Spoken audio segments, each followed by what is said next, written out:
International humanitarian law, also sometimes called the laws of war, prohibits all forms of sexual violence, and this is a prohibition that applies to all parties to all armed conflicts. The term sexual violence describes any act of a sexual nature committed against any person by force, threat of force, or coercion. And coercion can be caused by circumstances such as fear of violence, duress, situations of detention, psychological oppression, or abuse of power. Rape is a specific form of sexual violence, but sexual violence also includes other acts such as sexual slavery, enforced prostitution, forced pregnancy, and enforced sterilization.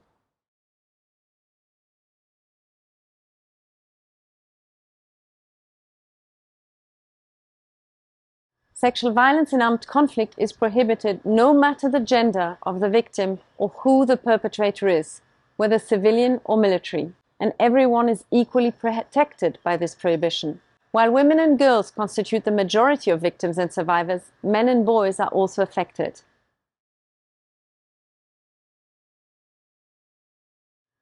First, parties to conflicts must prevent sexual violence from happening in the first place. This concerns notably their armed forces and others acting under their control. So sexual violence prevention must be part of the training of the armed forces.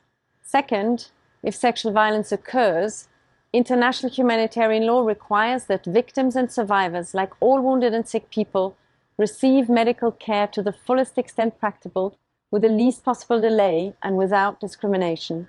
Finally, sexual violence is a war crime, which states must investigate and, if appropriate, prosecute.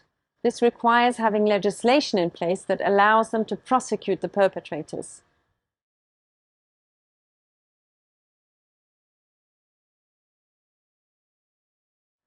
International law unequivocally prohibits sexual violence and provides the legal framework to effectively prevent and respond to sexual violence in conflict.